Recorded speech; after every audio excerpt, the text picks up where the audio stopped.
السلام علیکم ورحمۃ اللہ وبرکاتہ۔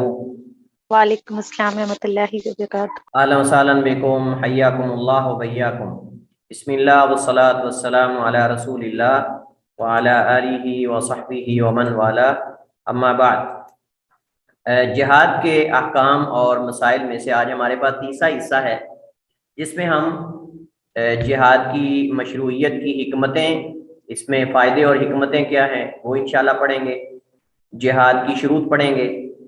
کس آدمی پر جہاد فرض ہوتا ہے اور اس کی شروط کیا ہیں، اور اس کے بعد جو امیر ہے، لشکر کا سپہ سالار ہے، اس کے واجبات و ذمہ داریاں کیا ہیں، یہ انشاءاللہ آج ہم پڑھیں گے۔ اس کے علاوہ بہت سارے جہاد سے متعلق احکام اور مسائل باقی ہیں، جن کو انشاءاللہ ہم اگلے لیکچرز میں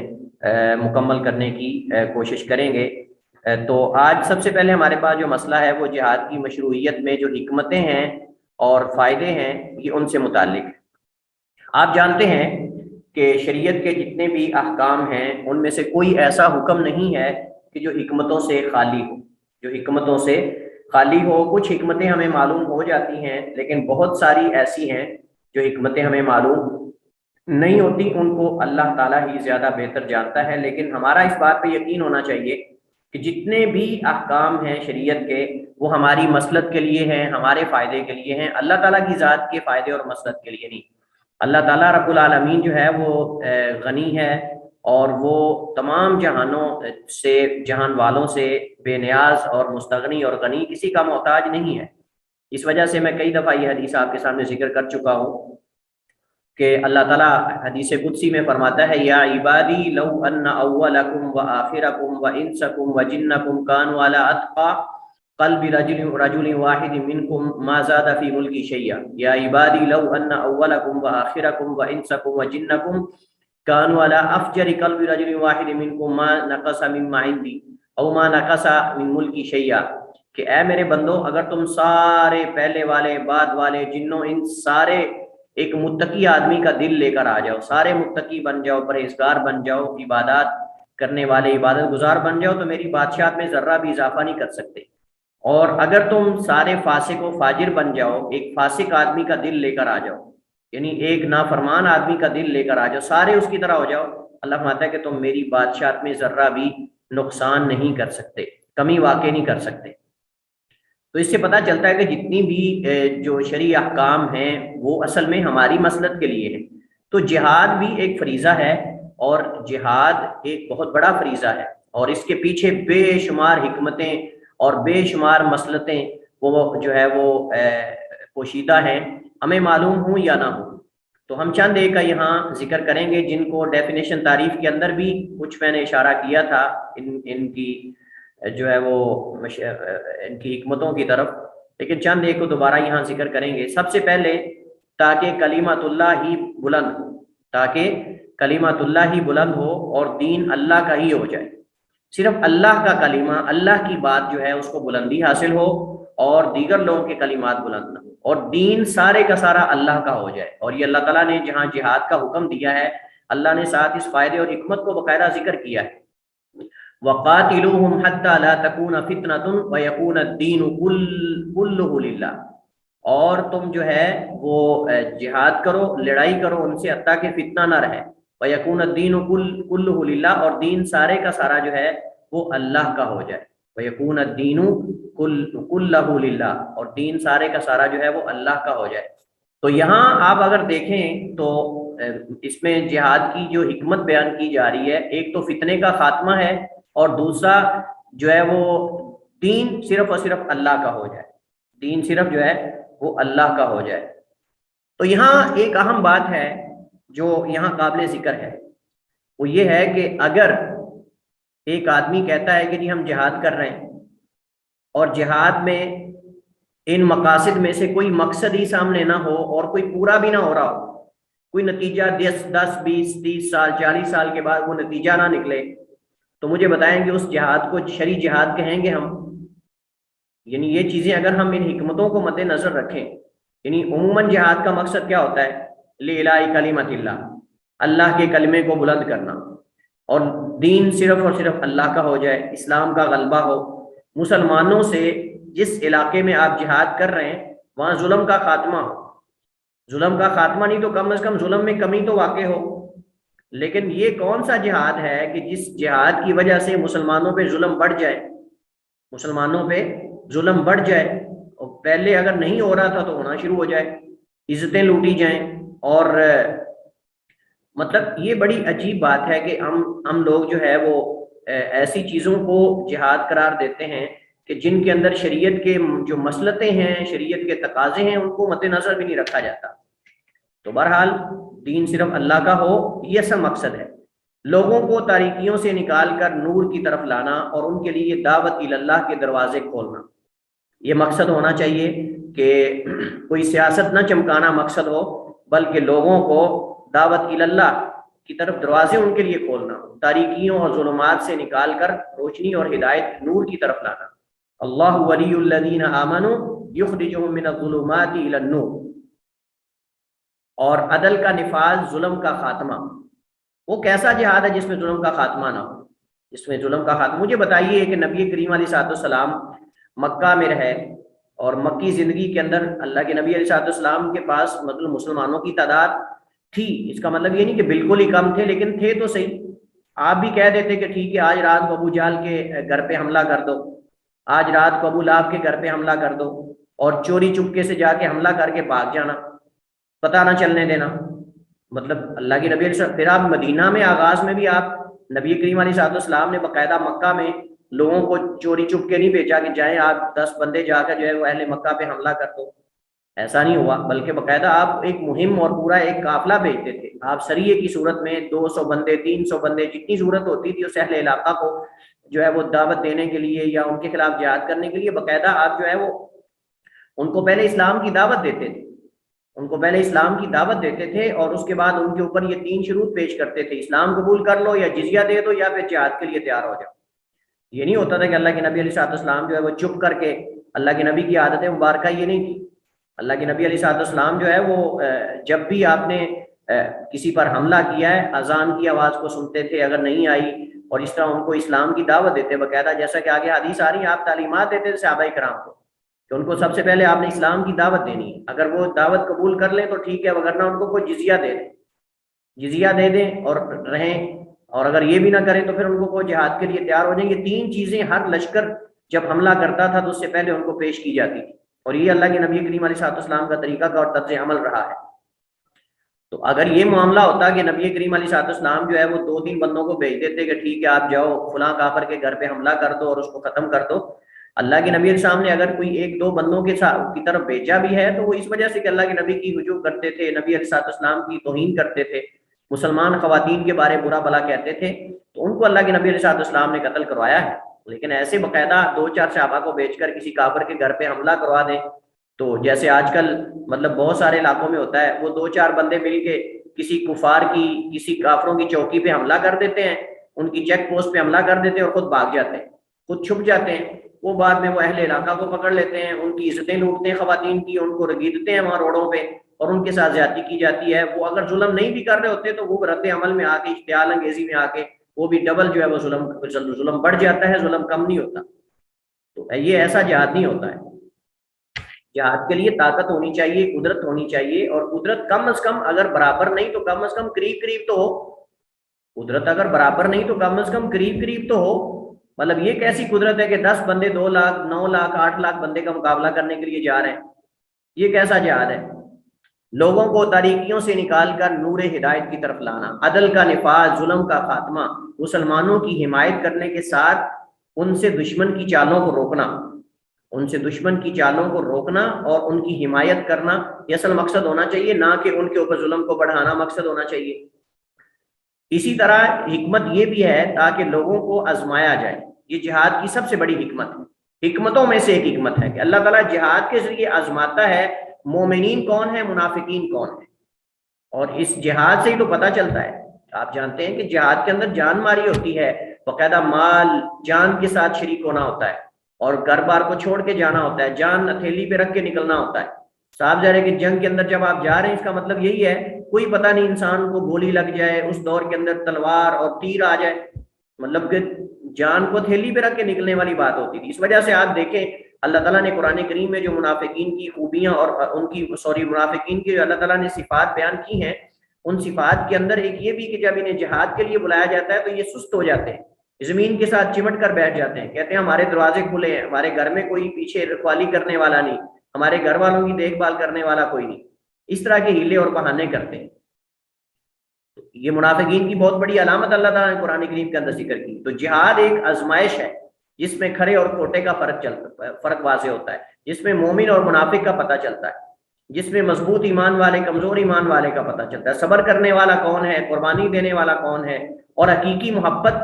کرنے والا کون ہے۔ اب زبان سے تو نعرے سارے ہی لگاتے ہیں، حرمت رسول پہ جان بھی قربان ہے، لیکن جان دینے کی جب باری آتی پتہ تو تب چلتا ہے نا کہ جان مطلب خالی نعرے لگا لینا یہ تو مطلب زبان سے تو بہت بڑی بات ہے، لیکن عملی طور پہ انسان اپنے آپ کو پیش کر دے، اپنی جان اپنے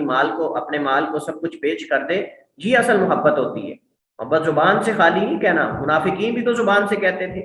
منافقین بھی تو مسلمانوں کی صف میں ہوتے تھے اور مسلمانوں کو مطلب زبان سے کہتے تھے ہم آپ کے ساتھ ہیں، لیکن جب عملی طور پہ پریکٹیکلی طور پہ جنگ میں شریک ہونے کا موقع آتا تھا تو اس وقت جو بھاگ جاتے تھے، زمین کے ساتھ چمٹ کر بیٹھ جاتے تھے، نکلتے ہی نہیں تھے، کہتے ہمارے گھر کھلے ہیں، ہمارے گھر والوں کا کون دیکھ بھال کرے گا، ہمارے بچے ہیں۔ آ کر اللہ کے نبی کے سامنے ہیلے بہانے کرتے اور عذر پیش کرتے تاکہ اللہ کے نبی اجازت دے دیں۔ اللہ تعالیٰ قرآن کریم میں اس حکمت کو بیان کرتے ہوئے اللہ فرماتا ہے وَلَنَبْلُوَنَّكُمْ حَتَّى نَعْلَمَ الْمُجَاهِدِينَ مِنْكُمْ وَالصَّابِرِينَ وَنَبْلُوَ أَخْبَارَكُمْ، اور البتہ ہم ضرور تمہیں آزمائیں گے، حتیٰ نعلم، حتیٰ کہ ہم جان لیں، مجاہدین منکم، تم میں سے جہاد کرنے والوں کو، والصابرین، اور صبر کرنے والوں کو،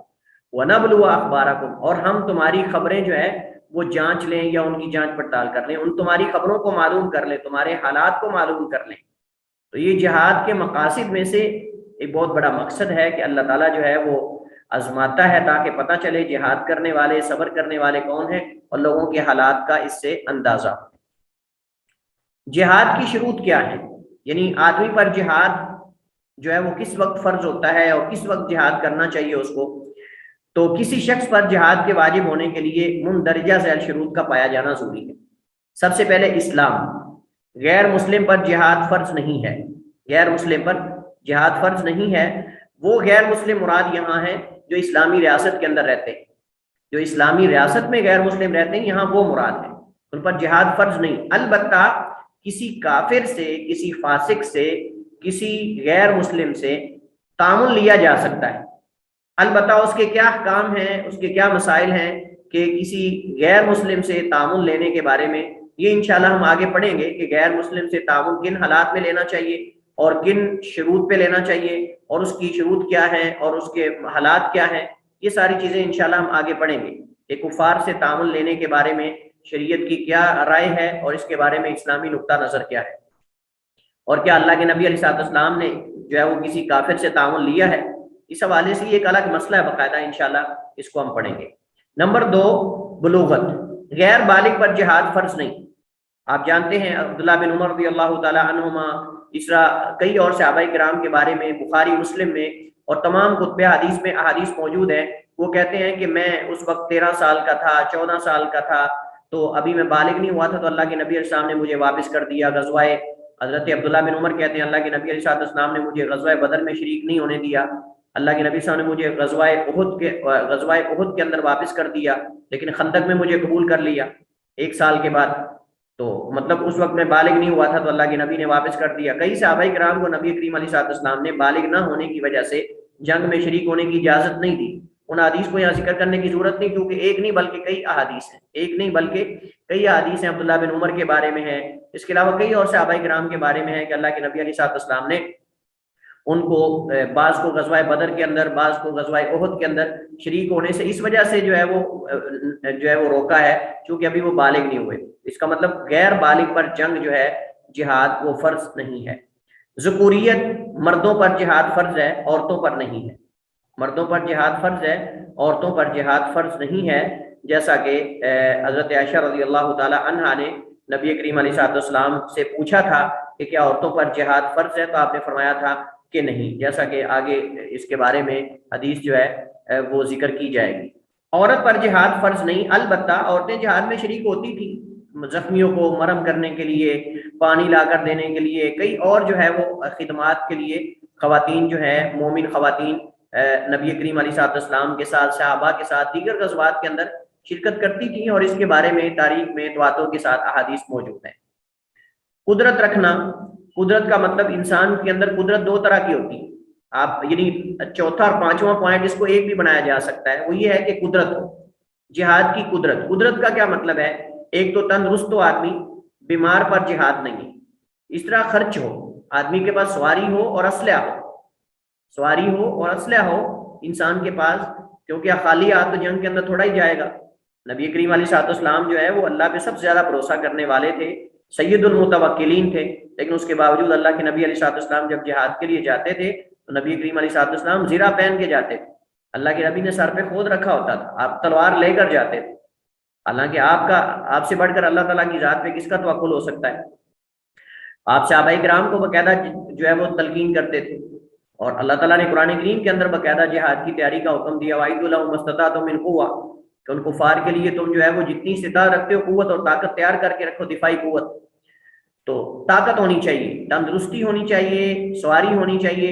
اس وجہ سے غزوہ تبوک کے اندر بہت سارے صحابہ کرام اس وجہ سے اللہ کے نبی علیہ السلام نے ان کو جو ہے وہ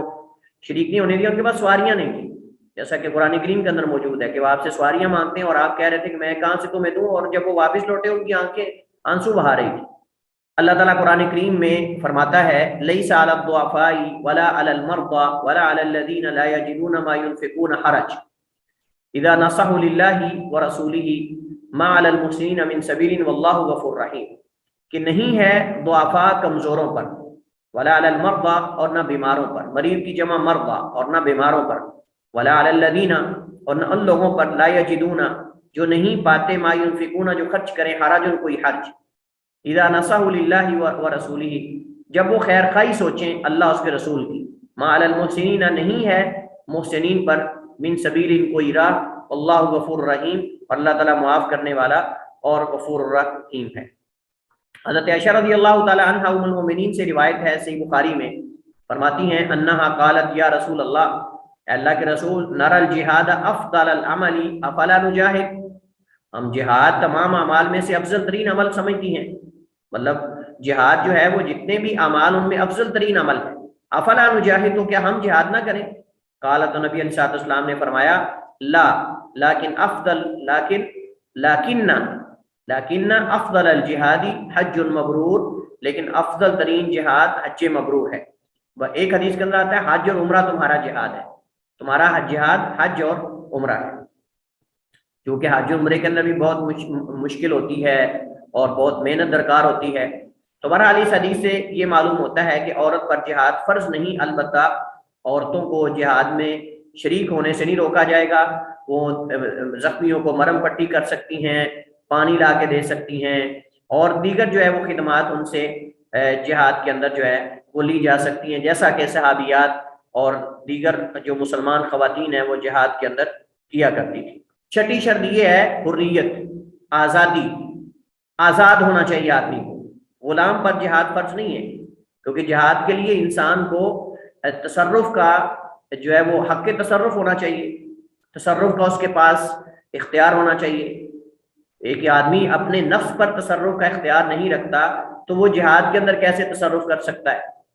تو لہٰذا غلام جو ہوتا ہے آپ جانتے ہیں کہ اپنے آقا کے حکم کے تابع ہوتا ہے، ہاں البتہ اگر اس کا آقا اس کو اجازت دے دیتا ہے تو وہ جہاد میں شریک ہو سکتا ہے، جیسا کہ بہت سارے صحابہ کرام اپنے غلاموں کو بھی شریک کیا کرتے تھے، بہت سارے صحابہ کرام جنگ میں جہاد میں اپنے غلاموں کو بھی شریک کیا کرتے تھے۔ تو اگر ویسے وہ اجازت دے دیتا ہے تو شریک ہو جائے گا اور اجر بھی ملے گا اس کو، لیکن اجازت کے بغیر جہاد اس پر فرض نہیں ہے، شریک ہو سکتا ہے، یعنی نفلی ہوگا لیکن فرض نہیں جہاد اس پر، کیونکہ وہ تو بیچارہ اپنے آقا اور سید کے حکم کا منتظر ہے، کیونکہ جہاد کے لیے وہ اپنے آقا کی اجازت کا محتاج ہے۔ ساتویں شرط والدین کی اجازت لینا۔ آپ جانتے ہیں کہ جہاد اصل میں فرض کفایہ ہے، جہاد اصل میں فرض کفایہ ہے، جبکہ والدین کی خدمت فرض عین ہے، جبکہ والدین کی خدمت فرض عین ہے۔ لہٰذا یہاں اہم بات، جب تک جہاد فرض کفایہ ہے تب تک والدین کی اجازت لینا لازم ہے. لیکن ہم نے پڑھا تھا کہ جہاد کب فرض عین ہو جاتا ہے؟ جب جہاد فرض عین ہو جائے گا تب جہاد کے اندر والدین کی اجازت لینا ضروری نہیں. یعنی جب تک جہاد فرض کفایہ ہے، یہ نیچے کا درجہ ہے فرض عین سے، تب تک ان کی اجازت لینا لازم ہے. لیکن جب جہاد فرض عین ہو جائے، اور اس کی ہم نے شروط پڑھی تھی کہ کب جہاد فرض عین ہوتا ہے، اس کی ہم نے صورتیں پڑھی تھی، تو اس وقت پھر والدین کی اجازت لازم نہیں ہے، جیسا کہ بعض علماء کی اس کے بارے میں آراء موجود ہے. حضرت عبداللہ بن عمر رضی اللہ تعالی عنہما روایت کرتے ہیں، فرماتے ہیں قال رجل للنبی صلی اللہ علیہ وسلم، ایک آدمی نے نبی کریم صلی اللہ علیہ وسلم کو آ کر کہا اجاہد، کیا میں جہاد کروں؟ قال، تو آپ نے فرمایا لک ابوانی، اصل میں الک ابوانی، کیا تیرے ماں باپ ہیں؟ قال نعم، تو اس نے کہا ہاں اللہ کے رسول. قال، فرمایا ففیہما فجاہد، تو ان میں جا کر جہاد کرو. اس حدیث کی تشریح میں، اس حدیث کی تفسیر میں، وضاحت میں حافظ ابن حجر، کئی اور جو شراح الحدیث ہیں، انہوں نے یہ بات واضح کی ہے کہ اس حدیث سے یہ معلوم ہوتا ہے کہ اگر انسان کے جو والدین ہیں وہ ان کے ضائع ہونے کا ڈر ہو، انتہائی بوڑھے ہوں، ضائع ہونے کا ڈر ہو، یا ان کو مطلب کہ ان کی دیکھ بھال کرنے والا کوئی نہ ہو، تو اس صورت میں جہاد کے مقابلے میں ان کی خدمت کرنا یہ سب سے بڑا جہاد ہے.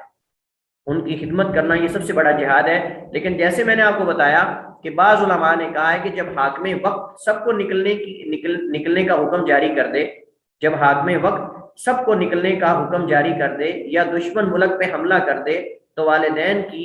اجازت ضروری نہیں، تو والدین کی اجازت ضروری نہیں ہے. مثلا آپ دیکھیں کہ اگر کوئی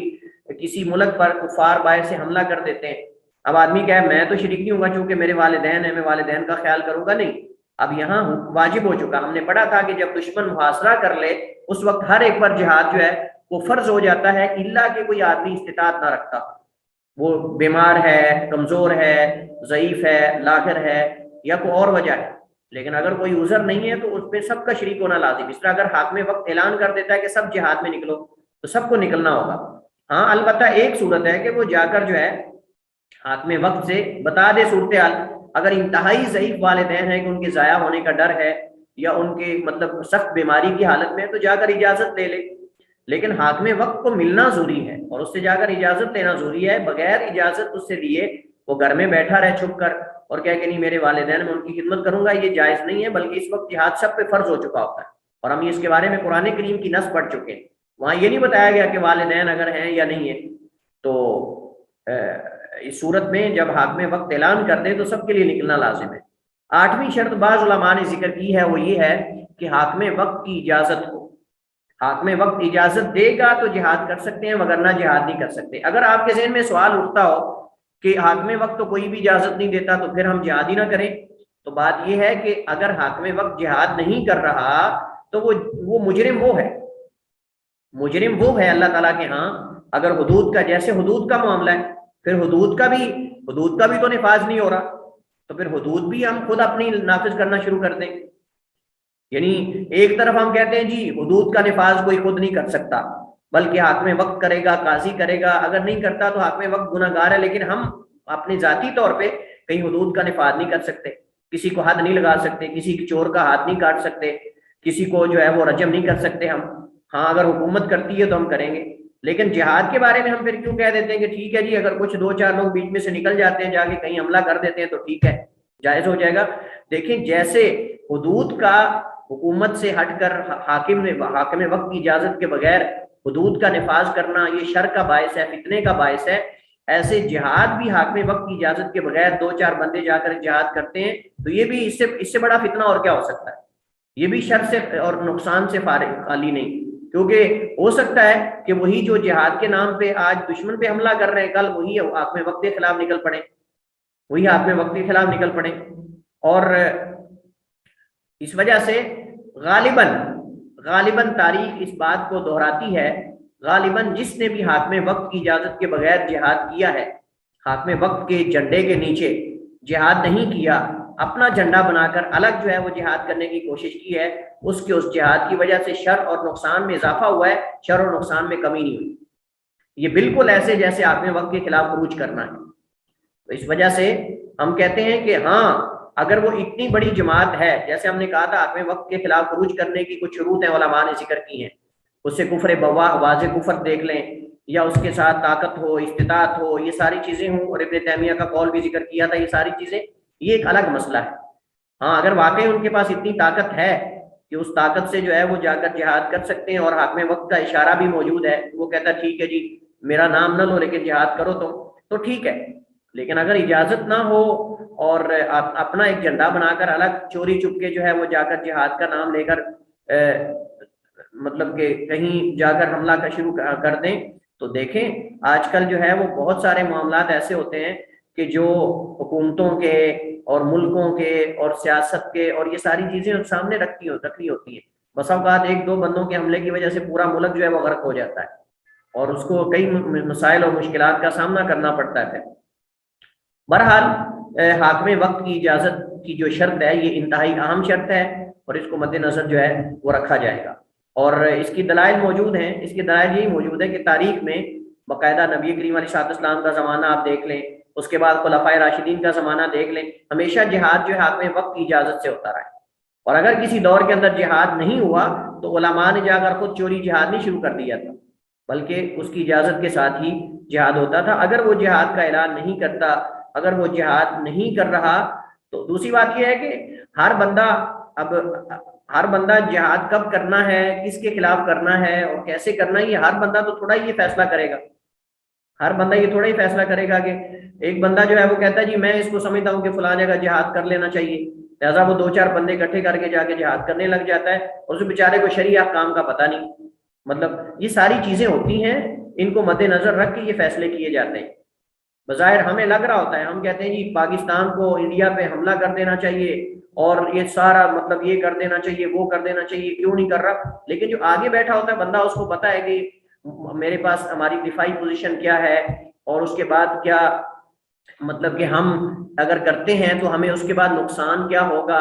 مطلب یہ ساری چیزیں سامنے ہوتی ہیں۔ اور یہ ہم کہتے ہیں کہ حکمرانوں کو چاہیے کہ وہ علماء اور دیگر لوگوں کی آراء سے فائدہ اٹھائیں، تجاویز سے فائدہ اٹھائیں، ان سے مشورے لیں، اور ان چیزوں پہ جو ہے وہ عمل درآمد ہو۔ تو بہرحال یہ چیزیں کافی اس کے اندر مطلب آپ سمجھ لیں کہ محل نظر مسائل ہوتے ہیں، اس وجہ سے بظاہر ہر بندے کو جو نظر آ رہا ہوتا ہے حقیقت وہ نہیں ہوتی۔ یہاں مسئلہ ہے کہ قتال سے قبل دعوت دینے کا حکم، جنہیں اسلام کی دعوت پہلے نہ پہنچی ہو، قتال سے قبل انہیں اسلام کی دعوت دینا واجب ہے۔ لہذا کفار کے قتال کی کفار کے خلاف قتال دو شرطوں کے ساتھ جائز ہے۔ کفار کے خلاف قتال دو شرطوں کے ساتھ جائز ہے۔ الف، پہلی شرط انہیں اسلام قبول کرنے کی دعوت دینا، دوسرا وہ حربی کفار ہوں، مستامن یا معاہد نہ۔ مستامن کا مطلب جنہیں امن کا وعدہ کیا ہو جن سے، یا معاہد نہ ہو، جیسے ہم نے پہلے بھی پڑھا تھا محفوظ جانیں، ہم نے کہا تھا محفوظ دم اور خون اور جانیں کون سی ہیں، اس میں ذکر کیا تھا مسلمان، حربی، مستامن، معاہد، ذمی، اہل ذمہ، جو مسلمانوں کے ذمے ان کی حفاظت کرنا ہے، اور اس طرح جو جن سے معاہدہ ہوا ہے جنگ بندی کا، اس طرح جن سے جو امن میں ہے، کسی کو امن دیا ہوا ہے، پناہ دی ہوئی ہے، جن کے خلاف جو ہے وہ جہاد جائز نہیں ہے۔ ہاں البتہ حربی جو ہے جن کے خلاف اعلان جنگ ہو چکا ہے، ان کے خلاف جو ہے وہ جہاد جو ہے وہ ہو سکتا ہے، کیونکہ ان کے خون محفوظ ہیں، مستامن، معاہد، ذمی وغیرہ۔ حضرت بریدہ بن حصیب رضی اللہ تعالی عنہ روایت کرتے ہیں، فرماتے ہیں کان رسول اللہ صلی اللہ علیہ وسلم اذا امر امیرا علی جیش، اللہ کے نبی علیہ السلام جب کسی لشکر پر کسی کو امیر بناتے، او سریۃ یا کسی سریے پر، او صاحب تو سے وصیت کرتے، فی خاصتہ یعنی خصوصاً، بتقوی اللہ اللہ تعالیٰ کے تقوی پرہیزگاری کی، ومن معه من المسلمین خیرا اور جو اس کے ساتھ دیگر مسلمان ہوتے تھے ان کے ساتھ خیر اور بھلائی کا معاملہ کرنے کی۔ ثم قال پھر آپ صلی اللہ علیہ وسلم فرماتے اغزو بسم اللہ فی سبیل اللہ، اللہ کا نام لے کر اللہ کی راہ میں جہاد کرو، قاتلوا من کفر باللہ، جہاد کرو اس سے جس نے اللہ کے ساتھ کفر کیا، اغزو جہاد کرو، ولا تغلوا اور غلو نہ کرو، ولا تغدروا اور وعدہ خلافی نہ کرو، دھوکہ بازی نہ کرو، اور فرمایا کہ یعنی عہد جو وعدے تم نے کیے ہیں ان کو نہ توڑو، اگر دشمن سے وعدہ ہو جاتا ہے تو اس وعدے پہ پورا اترو، یعنی کہ ایک طرف امن کا وعدہ کر کے دوسری طرف پیچھے سے حملہ کر دو، ایسا نہیں۔ ولا تمثلوا ولا تمثلوا ولا تمثلوا بھی حدیث کے الفاظ، اس کو آپ یہ بھی تمثلوا بھی پڑھ سکتے ہیں، ولا تمثلوا، اور مسلا نہ کرو، ولا تقتلوا ولیدا، بچوں کو قتل نہ کرو، وَإِذَا لَقِيتَ عَدُوَّكَ، اور جب اپنے دشمن سے ملاقات کر، من المشرکین مشرکین سے، فَدْعُوهُمْ إِلَى ثَلَاثِ خِصَالٍ أَوْ خِلَالٍ، تو انہیں 3 خصلتوں کی طرف بلاؤ، 3 چیزوں کی طرف انہیں دعوت دو، اور وہ 3 وہی ہیں جو میں نے ذکر کی کہ ان کو اسلام کی دعوت دو، اگر اسلام قبول کر لیں تو فبیہا، اگر اسلام قبول نہ کریں تو ان کو جزیہ دینے کی ان کو کہو کہ جزیہ دو، اگر جزیہ بھی نہ دیں تو پھر ان کے خلاف جہاد کرو۔ فَأَيَّتُهُنَّ مَا أَجَابُوكَ فَأَقْبَلْ مِنْهُمْ، تو جو بھی وہ جواب دے دیں، جس کا بھی قبول کر لیں تو ان سے قبول کر لو، وَكُفَّ عَنْهُمْ، اور ان سے اپنے ہاتھ کو روک لو، مطلب جہاد نہ کرو ان کے خلاف۔ تم ادعوہم الی الاسلام، پھر انہیں اسلام کی دعوت دو، فَإِنْ أَجَابُوا، اگر وہ قبول کر لیں، فَقْبَلْ مِنْهُمْ، تو ان سے قبول کر لو، وَكُفَّ عَنْهُمْ، اور ان سے تلوار کو جو ہے وہ ہاتھ کو روک لو۔ ایک لمبی حدیث ہے یہ، اس کا ایک جز میں نے آپ کے سامنے ذکر کیا ہے، اس کے آگے یہ ہے کہ اگر وہ اسلام قبول کر لیں پھر انہیں کہو کہ دارالاسلام کی طرف ہجرت کریں، اور پھر ان کو مختلف اس کے اندر اللہ کے نبی صلی اللہ علیہ وسلم نے جہاد سے متعلق احکامات جو ہے وہ جاری کیے ہیں، اور یہ صحیح مسلم کی لمبی حدیث کا ایک حصہ اور جز آپ کے سامنے ذکر کیا ہے، اور اس میں محل شاہد یہ ہے کہ نبی کریم صلی اللہ علیہ وسلم نے ان کو کہا کہ سب سے پہلے انہیں اسلام کی طرف دعوت دو، 3 خصلتوں کی طرف دعوت دو، پہلے اسلام کی دعوت دو، پھر جزیہ انہیں کہ قبول کر لیں، اگر جزیہ نہیں تو پھر جہاد کے لیے تیار ہو جائیں، اور اگر اسلام قبول کر لیں تو فرمایا ان کو وہ دارالاسلام کی طرف ہجرت کریں، چونکہ یہ ایک انتہائی اہم مسئلہ ہے کہ اگر کوئی کفار کے درمیان رہتا ہے اور کفار پہ حملہ کرتے ہوئے بیچ میں مارا جاتا ہے تو اس کے خون بہا نہیں دیا جائے گا، اس کا خون بہا نہیں دیا گا۔ اللہ کے نبی صلی اللہ علیہ وسلم نے انا بریء من کل مسلم یقیم بین ظہرانی الکفار او بالمشرکین، کہ میں ہر اس مسلمان سے بری ہوں جو مشرکین کے درمیان رہتا ہے، جو مشرکین کے اندر اور زندگی گزارتا ہے، اور دونوں کی آگ برابر نظر آتی ہے، میں کہ دونوں کی آگ علیحدہ علیحدہ نظر آنی چاہیے، دونوں کی آگ اکٹھی نہیں اٹھنی چاہیے، مطلب کہ اکٹھے رہتے ہیں ایک جگہ ہی۔ اور یہ اللہ کے نبی صاحب نے اس وقت کہا تھا کہ جب حضرت خالد بن ولید نے غالباً رضی اللہ تعالیٰ عنہ نے کسی ایسے علاقے میں حملہ کیا تھا جہاں کچھ مسلمان بھی اندر رہتے تھے ان کے اندر، تو وہاں پھر اللہ کے نبی صلی اللہ علیہ وسلم نے کہ میں ہر اس مسلمان سے بری ہوں جو کفار کے اندر جا کے رہتا ہے، مشرکین کے اندر جا کے زندگی گزارتا ہے، اور پتہ ہی نہیں چلتا کہ یہ کافر ہے کہ مسلمان ہے، تو اس وجہ سے اللہ کے نبی نے برات کا اعلان کیا ہے۔ بہرحال یہ ایک الگ موضوع ہے۔ تو اس کے بعد ہمارے پاس جو آج کا آخری مسئلہ وہ یہ ہے کہ لشکر کے قائد اور سپہ سالار پر واجب امور کون کون سے، جو لشکر کی کمانڈ کر رہا ہے، جو لشکر کو لے کے چل رہا ہے جہاد کے لیے، اس کے یعنی سپہ سالار جو وہ حاکم وقت بھی ہو سکتا ہے، اس کا نائب بھی ہو سکتا ہے۔ اللہ کے نبی علیہ السلام بہت سارے غزوات اور بہت سارے آپ سفروں کے اندر آپ خود جو ہے وہ سپہ سالار بن کر گئے ہیں، قائد بن کر گئے ہیں، اور بہت سارے سرایہ کے اندر آپ نے اپنے صحابہ کرام کو بھیجا ہے، کہیں اللہ کے نبی علیہ السلام نے خالد بن ولید کو بھیجا ہے، کہیں اللہ کے نبی علیہ السلام نے حضرت زید بن حارثہ کو بھیجا ہے، کہیں اللہ کے نبی علیہ السلام نے جو عبداللہ بن رواحہ کو امیر بنایا ہے، کہیں اللہ کے نبی علیہ السلام نے حضرت ابو عبیدہ بن جراح کو بھیجا ہے، مطلب مختلف واقعات ہمیں ملتے ہیں، اور مختلف اس کے بارے میں حضرت علی کو اللہ کے نبی علیہ السلام نے بعض جو ہے وہ سرایہ پہ بھیجا ہے۔ تو نبی کریم علیہ السلام کبھی خود جاتے تھے، کبھی صحابہ کرام کو بھیجتے تھے۔ البتہ اس سے متعلق کچھ آداب ہیں، کچھ تعلیمات ہیں، تو جن کاموں کا کرنا واجب ہے لشکر کے سپہ سالار اور امیر پر، وہ 10 ہیں، تقریباً 10 کے قریب جو ہم پڑھیں گے۔ سب سے پہلے یہ ہے کہ جہاد کے لیے روانہ ہونے سے قبل لشکر اور اسلحے کی خبر لینا، جہاد کے لیے روانہ ہونے سے قبل لشکر اور اسلحہ کی خبر لینا کہ کیا ہمارے پاس لشکر میں تعداد یعنی قریب ہے، کیا ہم اس سے جو ہے وہ دشمن پہ غالب آ سکتے ہیں، اور کون کون سے لوگ اس میں سے غائب ہیں اور وہ کیوں غائب ہیں۔ اس کے بعد اسلحہ کی خبر لینا، اسلحے کا مطلب یہ ہے کہ کیا ہمارے پاس جو اسلحہ ہے وہ پورا ہے، کیا ہم دشمن کا اس سے مقابلہ کر سکتے ہیں، اور اس میں سے کچھ غائب تو نہیں، مطلب یہ ساری چیزیں جو ہیں وہ ان چیزوں کو دیکھنا، لوگوں کو جہاد کی ترغیب دلانا، اور جو بزدل ہیں بزدلوں ہر اس شخص کو جہاد میں شریک ہونے سے روکنا جو شرکت کا اہل نہ ہو، بزدلوں کو، کیونکہ ایک بزدل جو ہے جہاد کے اندر وہ مسلمانوں کو بہت بڑا نقصان پہنچا سکتا ہے۔ بزدلوں کو اور ہر اس شخص کو جہاد میں شریک ہونے سے روکنا جو شرکت کا اہل نہ ہو، جس کے اندر اہلیت نہ ہو، اس کو جہاد میں شریک ہونے سے روکنا۔ جیسے اللہ کے نبی صلی اللہ علیہ وسلم صفحے دیکھتے تھے ان کے اندر جو بچے ہوتے تھے ان کو واپس کر دیتے تھے. آپ صفوں کے اندر صحابہ کرام کی صفیں بناتے اور ان کے اندر دیکھا کرتے جو بچے ہوتے ان کو واپس کر دیتے, جو معذور ہوتے ان کو آپ واپس کر دیتے.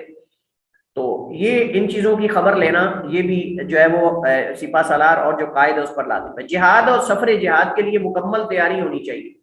جہاد اور سفر جہاد کے لیے مکمل تیاری کرنا, اگر کسی چیز کی کمی ہے تو اس کو پورا کرنے کی کوشش کرنا. سواریاں کم ہیں تو سواریوں کو, اسلحہ کم ہے تو اسلحے کو, کھانے پینے کا سامان اگر کم ہے, راشن کم ہے تو اس کو پورا کرنا اللہ کے نبی صلی اللہ علیہ وسلم کا طریقہ تھا. اور اس کی دلیل موجود ہے. حضرت عثمان رضی اللہ تعالیٰ عنہ نے جب غزوہ ذات العسرہ کے اندر یعنی تبوک کے اندر اللہ کے نبی صلی اللہ علیہ وسلم نے باقاعدہ اعلان کیا کہ صحابہ سواریاں چاہیے, اتنا مال چاہیے. حضرت عثمان نے سواریاں دیں, پھر درم و دینار دیے, پھر غلہ دیا, سب کچھ ہوا. آپ نے کئی بار اعلان کیا اور صحابہ کرام سے آپ نے سارا کچھ جمع کیا. جہاد کے لیے جاتے ہوئے لشکر کے ساتھ ساتھ رہنا, لشکر کی نگرانی کرنا, آسان اور پرامن راستوں سے راستوں کا انتخاب کرنا. یعنی جب جا رہے ہیں تو ایسا راستہ اختیار کرنا چاہیے جو زیادہ کم خطرے والا ہو, آسان ہو اور پرامن ہو. ایسے راستے پہ نہ جانا چاہیے جہاں راستے میں دشمن گھات لگا کے بیٹھا ہو. جہاد سے پہلے ہی وہ مسلمانوں کے آدھا لشکر جو ہے ان کو اٹیک کر کے ان کو ختم کر دے. اور آپ دیکھیے کہ یہ ساری چیزیں جو ہوتی تھیں قدیم زمانے کے اندر اور آج بھی قدیم زمانے کے اندر لشکر کے لیے راستے کا انتخاب کرنا انتہائی اہم ہوتا تھا. لشکر کے لیے راستے کا انتخاب کرنا انتہائی اہم ہوتا تھا, کیونکہ بسا اوقات جو ہے وہ اس وجہ سے لوگ مار کھا جاتے تھے کہ وہ راستہ وہ منتخب کرتے تھے جس کے اندر دشمن راستے میں حملہ کر سکتا ہے, اور اگر حملہ کر بھی دے تو بچنا ممکن نہیں. مثلا وہاں پہاڑی علاقے ہیں اور یہ پتہ ہے کہ دشمن اگر اوپر سے کوئی چیز پھینکتا ہے, کوئی پتھر, کوئی تیر, کوئی بھی چیز, تو بھاگنا ممکن نہیں. ایسا راستہ اختیار نہ کیے جہاں جلدی سے بھاگا بھی نہ جا سکے. لشکر کو فساد, گناہوں اور زیادتی سے روکنا, لشکر کو فساد پیدا کرنا. مثلا اس وجہ سے میں نے ذکر کیا کہ جو سپہ سالار ہے وہ لشکر کے ساتھ ساتھ رہے. یہ نہ ہو کہ جہاں سے بھی گزرتے جائیں سب کی فصلیں بگاڑتے جائیں, جہاں سے بھی گزرو سب کے باغ ہی اجاڑتے جائیں. ایسا نہیں ہونا چاہیے. فصلیں بگاڑنا, باغ اجاڑنا, کسی کا نقصان کرنا, یہ نہیں ہونا چاہیے جیسے ڈرنے والے لوگ کرتے ہیں. ایسا نہیں ہونا چاہیے, بلکہ امیر کو ساتھ ہونا چاہیے. لوگوں کے مال ہیں, لوگوں کی جو پراپرٹیز ہیں, لوگوں کی قیمتی سرمایہ چیزیں ہیں, ان کا خیال رکھا جائے. یہ نہ ہو کہ ہر چیز جہاں سے گزرو ایسے حال بن جائے کہ جیسے جو ہے وہ ٹڈیاں گزر کر گئی ہیں, ٹڈی دل. ایسی حالت نہیں ہونی چاہیے. تو فساد نہیں ہونا چاہیے, گناہوں سے روکنا چاہیے, راستے میں کوئی زیادتی نہ ہو, گناہ کا کام نہ ہو. یہ ساری چیزوں کو بدلے نا, جہاد پہ جا رہے ہیں, بہت بڑی عبادت پہ جا رہے ہیں. لشکر کی تقسیم کرنا, اور آپ جانتے ہیں کہ مقدمہ, مؤخرہ, سابقہ, اور یہ مختلف لشکر کے نام ہوتے تھے باقاعدہ. تو آگے ایک جماعت ہوتی تھی, ایک دائیں, ایک بائیں, ایک پیچھے, ایک درمیان میں, ایک بالکل پیچھے. لوگ جو لشکر کے اندر گری پڑی چیزیں, کوئی پیچھے رہا ہے یا کوئی مسئلہ ہے اس کو دیکھنا. یہ باقاعدہ لشکر کی گروہ بندی کی جاتی تھی. یہ نبی علیہ السلام باقاعدہ کرتے تھے, اور ہر گروہ کو جھنڈا دیا جاتا تھا, اور کوشش کی جاتی تھی کہ لوگوں کو قبیلوں کے اعتبار سے تقسیم کیا جائے. لوگوں کو قبیلوں کے اعتبار سے تقسیم کیا. اللہ کے نبی صاحب جب فتح مکہ کے موقع پر جب مکہ میں داخل ہوئے اللہ کے نبی اسلام, تو آپ نے ہر قبیلے کا ایک جھنڈا بنا کر اس کے امیر کو دیا تھا. آپ نے ہر قبیلے کا ایک امیر بنایا, اور آپ نے کہا کہ آج جو ہے وہ مکہ میں قبیلوں کی صورت میں سارے داخل ہوں گے. یہ بنو فلان ہے, یہ بنو فلان ہے, یہ بنو فلان ہے. اس وجہ سے محدثین جب صحابہ کرام کا تعارف ذکر کرتے ہیں نا کہ فلاں صحابی فلاں بن فلاں بن فلاں بن فلاں ہے, فلاں خاندان سے ہیں, تو ساتھ لکھتے ہیں کہ ان کو فتح مکہ کے موقع پر اپنی قوم کا جھنڈا دیا گیا تھا, اور یہ بہت بڑی شرف کی بات ہے. تو ساتھ جب کسی صحابی کا تعارف لکھتے ہیں تو کہتے ہیں یہ فلاں صحابی اپنی قوم کے بڑے تھے اور ان کو اپنی قوم کا فتح مکہ کے موقع پر جھنڈا دیا گیا. تو وہ صحابی اپنی قوم کا جھنڈا لے کر آگے تھے, باقی ان کی ساری قوم پیچھے ہوتی. اور اس طرح قادسیہ کے اندر کئی بڑی بڑی جنگوں کے اندر باقاعدہ لوگ قبیلوں کے اعتبار سے لڑا کرتے تھے. جس طرح ایک اپنے قبیلے کے بڑے کی بات مانی جاتی ہے, ایسے شاید کسی دوسرے کی بات کو مانا جائے. تو اگر گروہوں کو تقسیم کر لیا جائے, مطلب کہ ہر قبیلے کے لوگوں کو الگ الگ کر کے ان کے اوپر ایک سپہ سالار اور ایک امیر بنا دیا جائے, تو اس طرح مسلمانوں کی قوت اور زیادہ مضبوط ہو جائے. کیونکہ ہو سکتا ہے کہ بعض لوگ, آپ جانتے ہیں کہ بعض لوگوں کے اندر جہالت کا اثر موجود ہوتا ہے, تو بعض لوگوں کے دل کے اندر آ سکتا ہے کہ یہ ہمارے قبیلے کے اوپر یہ باہر دوسرے قبیلے کا بندہ کیسے سردار بن گیا. مطلب یہ چیزیں بس اوقات دل کے اندر آ جاتی تھی. اس وجہ سے یہ امیر لشکر کا جو امیر, اس کو یہ ساری چیزیں حکمت عملی سے ان کو جو ہے وہ مینج کرنا ہے اور ان کو لے کر چلنا ہے۔ جہاد کے معاملات میں علماء، ماہرین، اہل رائے کی آراء و تجاویز لینا یہ ضروری ہے۔ جو راستے قیافہ شناس ہوتے ہیں، مطلب جو راستوں کو معلوم کرنے والے سارے، ان کا تعاون لینا چاہیے۔ ان سے پوچھا جائے پہلے کہ جی ہم فلاں علاقے پہ جانا چاہتے ہیں جہاد کے لیے، کون سا راستہ زیادہ آسان اور مختصر ہے اور پرامن ہے۔ اس کے بعد علماء سے تجاویز لی جائیں کہ ہمارا دین ہمارا اس کے بارے میں کیا کہتا ہے، اور اس کے بعد جو ہے وہ دیگر لوگوں سے اس کے بارے میں آراء و تجاویز، ہر آدمی سے اس کے فن کے بارے میں، اس کے میدان جو اس کا شعبہ ہے اس کے بارے میں آراء و تجاویز لینی چاہیے۔ اللہ تعالیٰ قرآن میں تو وشاورہم فی الامر، وشاورہم فی الامر کہ نبی ان سے معاملے میں مشورہ کر لیا کرو۔ دشمن میں جاسوس بھیجنا یہ انتہائی اہم معاملہ ہے کہ دشمن کی جاسوسی کرنے کے لیے اللہ کے نبی علیہ السلام نے بہت سارے صحابہ کرام کو بھیجا تھا، اور دشمن کی جاسوسی اصل کرنا یہ بہت بڑی بات ہے۔ اور آپ دیکھیں کہ اگر دشمن کی نقل و حرکت کا علم ہو جائے، دشمن کے لشکر کی تعداد کا علم ہو جائے، اس کے کمزور پہلو جو ہیں ان کا علم ہو جائے کہ دشمن کے کمزور پہلو کہاں سے ہیں، کس طرف سے کم لشکر ہے ان کے پاس، کس طرف سے ان کے اگر داخل ہوں حملہ کریں تو زیادہ ہم کامیاب ہو سکتے ہیں، کس طرف جو ہے وہ ان کے کمزور لوگ ہیں، مطلب یہ ساری چیزیں اگر پہلے سے معلوم ہو جائیں تو اس سے آپ سمجھ لیں آدھی فتح ہوگی۔ آدھی فتح تو دشمن کی نقل و حرکت کو معلوم کرنے سے ہو جاتی ہے کہ تعداد معلوم کرنا، اور اس کے بعد جو ہے وہ ان کی قوت کو، ان کے اسلحے کو اور ان کے کمزور پہلوؤں کو معلوم کرنا۔ یہ حضرت عمر بن عاص رضی اللہ تعالیٰ عنہ بہت ذہین اور فتین اور بہت تیز آدمی تھے۔ حضرت عمر بن عاص رضی اللہ تعالیٰ عنہ وہ کیسر روم جو تھا اس کے لشکر کے اندر جا کے اس کو دودھ بیچ کے آ گیا،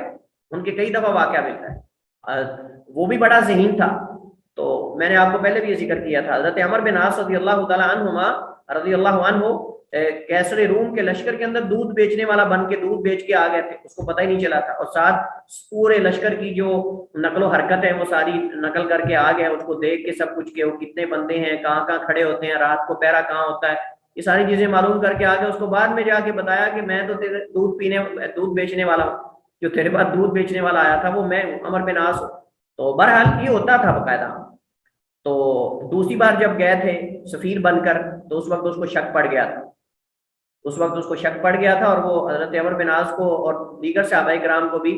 مطلب کہ پکڑنے لگا تھا، قریب تھا کہ سزا دیتا، لیکن کسی طریقے سے وہ ہیلا کر کے بچ گئے تھے۔ جہاد کے لشکر کو توکل علی اللہ، صبر اور احتساب کی تلقین کرنا۔ احتساب مطلب ثواب کی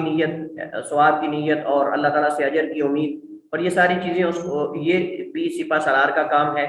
زخمیوں کی تیمارداری کرے، غلطی کرنے والے کی گرفت کرے، اور محنتی اور بہادر کی حوصلہ افزائی کرے۔ محنتی اور بہادر جو ہے اس کی حوصلہ افزائی کرے۔ تو یہ چند ایک آداب جو لشکر کے امیر اور سپہ سالار کو ملوز خاطر رکھنے چاہیے اور ان آداب کا خیال رکھنا چاہیے۔ اسی کے ساتھ ہم اپنے اس لیکچر کو ختم کرتے ہیں۔ مزید انشاءاللہ موضوعات ہمارے پاس موجود ہیں، اور وہ انشاءاللہ ہم اگلے ہمارے لیکچرز میں ان کو پڑھنے کی کوشش کریں گے۔ واللہ تعالی اعلم واحکم، وصلی اللہ وسلم علی نبینا محمد وعلی آلہ وصحبہ وسلم۔